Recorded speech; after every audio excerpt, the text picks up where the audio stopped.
Hey guys, welcome back to Let's Play The Legend of Zelda Twilight Princess.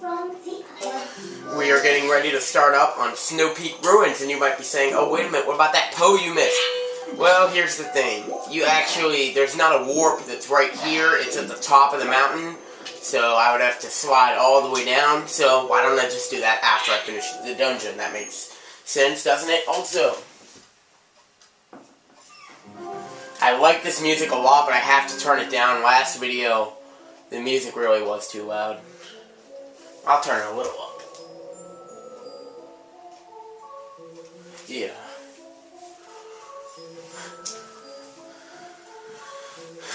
Yeah, like I said, this dungeon music I can, recall, unlike others. So we're in Snowpeak Ruins, and we have a Poe right off the bat.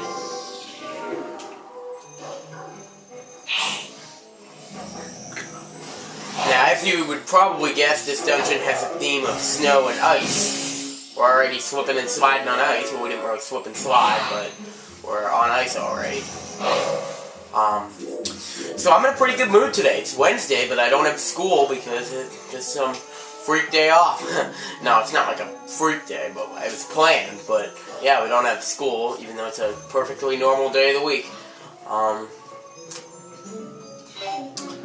What else? Yes, and I'm very happy that my Patriots are going to the Super Bowl. And yeah, I really couldn't care less who they're playing.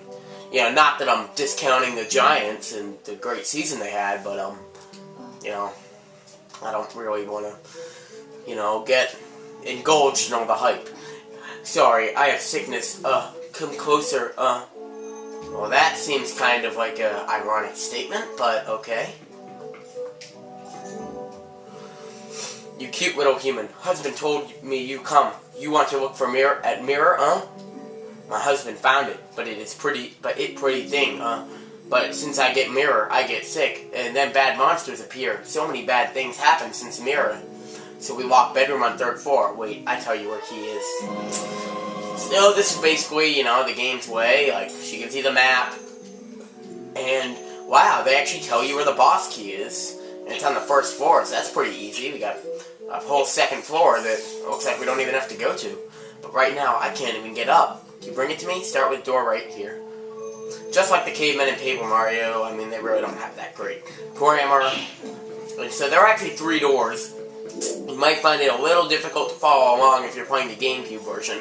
Now, obviously, the only video for my original Twilight Princess still up is my picture tour of here.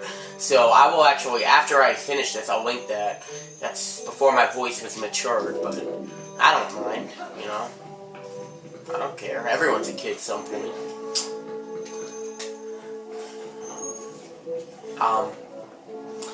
So we're in the kitchen. Definitely not like a regular dungeon so far. Wife, look bad, huh? Not healthy since mirror. So I make soup for her. Fish from Zora Village are most nutritious. You tired, huh? You have some. It gives you energy. Yes, we definitely are going to want to take some. Now, the gimmick of this dungeon is that there are no hearts. Like, you cannot find any hearts. Like Skyward Sword Hero Mode, you can't find any hearts. You can't find any hearts in this dungeon. Of course, just the one dungeon, not the entire game, but you cannot find any hearts. So, you put simple soup in your bottle. It smells like fish broth. Ew. And drink it to replenish 2 hearts. So, yeah, it's not really that useful, but it's basically you do want to actually keep drinking. Before we go out, we're going to want to come over here to this area of pots and find Uku. You actually can't use your sword in this room, just like the Goron rooms in the Goron mines. If you free at last, gracious, you're that nice fellow who helped me out the other day. How nice to see you return. We've seen that text many times before, so I just skip it. So technically, now that we have Uku, we could technically go out and look for these Poes, but, I didn't really think about that, and I'm just looking for the dungeon, so really nice attention to detail here.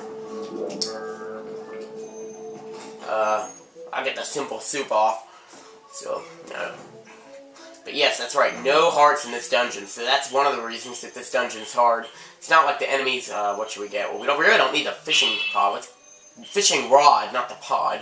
Let's get out our arrows and bombs. I'm not really sure when we're going to need the spinner, so... But I don't know, what else will we put, so... Yeah. We'll just replace that with the dungeon item when we get it. So now, we have ice block puzzles, and I love ice block puzzles. Maybe it's just because I'm good at them, but I really love ice block puzzles. So what we're going to have to do here, I don't know why, they just come to me, like the ice block puzzle that we're going to be doing shortly after this dungeon. Well, I'll talk more about that later, but it's basically a non-required ice block puzzle that's very difficult. But I love trying to do that without a walkthrough. Even though I did use a walkthrough my first couple times, I always forget the walkthrough. So, you know, it's like doing it over and over again. And push it there. I really didn't explain that, but ice block puzzles just seem to solve themselves in my mind. Just like math problems. No, math really isn't easy. It doesn't solve itself. But I always have been good at math. What was I talking about? I was talking about something. No, I wasn't talking about something. I was thinking about something. And I really don't want to talk about it, actually.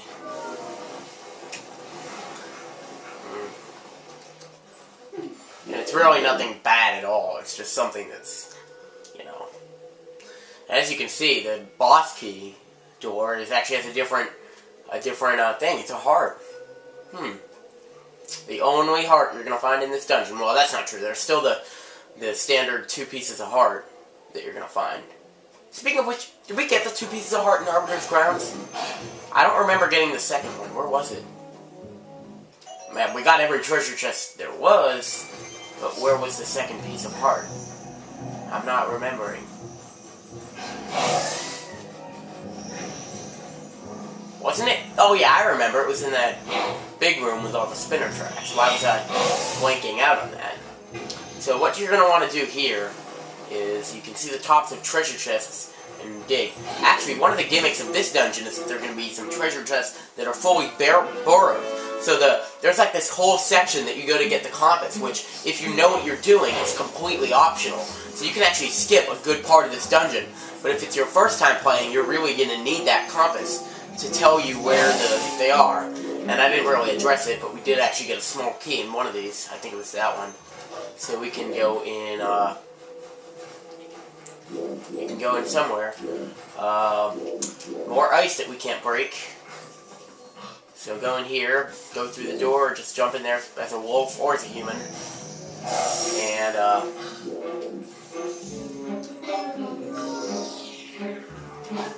get your shield out. Just walk with your shield, and don't let those things bother you. Yeah. A or shake, I don't really know. And use the key. You know what I find really interesting about keys and stuff? I really like to think about this. Like, I like to think about things like this, but the water temple is just so revolutionary, isn't it? Whoa! The bomb just got frozen. I don't know why I used it in the first place. So if you want to know how to actually kill these things, well, it's pretty simple. All you gotta do is just keep slashing them. Unlike in Spirit Tracks, you actually cannot see the progress you've done. And actually here it's actually required that you kill all of them. Don't even bother wasting your arrows, because they don't have knees. I cannot believe I just said that. I cannot believe I just fucking said that. No, don't waste your arrows because the claw shot does the same thing. I don't really... Wow, I cannot believe I just said that. Anyway, we're in here. That's kind of the thing I was addressing, because I'm really sick of seeing arrow in the knee jokes. So why did I just say it? Maybe just because I felt like it. What? I don't even make sense. So you're actually going to want to equip your bomb arrows here, because we're actually having the mini-boss already. Yep, that's right. But this is actually a very easy mini-boss. Because, well, it's basically like these strong... It's just like the Stalfos from the last dungeon. At first, they're really strong. But then, you know... Well, the Stalfos, these are definitely harder than the Stalfos. B, to use your items. How many times are you going to think you're playing Skyward Sword? Okay, this is getting really... Wow. Yeah, so you actually can just keep hitting them, or just use bomb arrows. That's the...